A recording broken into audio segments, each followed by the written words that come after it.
শ্রাবণ মাসে মনসা পুজোর আগে আমাদের ঘরদোর ঝাড়তে হয়, তাই মা আজকে সকাল সকাল উঠেই আগে ঘরদোর ঝাড়তে শুরু করেছে। রোজই ঘরদোর পরিষ্কার করা হয়, তাও যেন কোথা দিয়ে নোংরা এত বেরিয়ে চলে আসে কে জানে। তারপর মা বলল তুমি তাহলে রান্নাবান্না করো আর আমি এদিকে এইসব কাজকর্ম করি। তাই আমি আর দেরি না করে চলে গেলাম আগে রান্নাঘরে এসেই আগে তরকারিটা কেটে নিলাম কি কি রান্না হবে।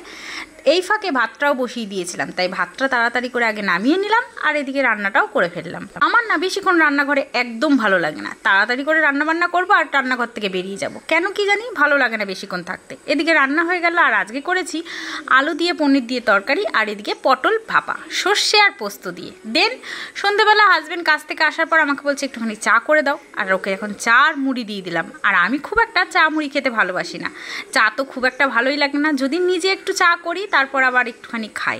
এদিকে পুপু চা আর মুড়ি খাওয়ার জন্য বসে আছে, ওকে একটু দিতে হবে। দেন সন্ধ্যেবেলা ঈশানকে নিয়ে একটু পড়াতে বসেছিলাম। আমাকে কন্টিনিউ বলেই যাচ্ছে মা আমাকে কখন ছাড়বা, মা আমাকে কখন ছাড়বা, কখন আমাকে ছেড়ে দেবো, একটু খেলা করব।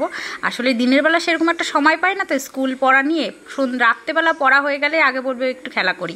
তাই দুই ভাই বোনে পড়াটারা হয়ে যাওয়ার পর একটু খেলা করছিল, আর ওর বাবা এনে দিয়েছিল ফুটি। যদি ভালো ভিডিওটা লাগে তাহলে একটা লাইক করবেন। টাটা।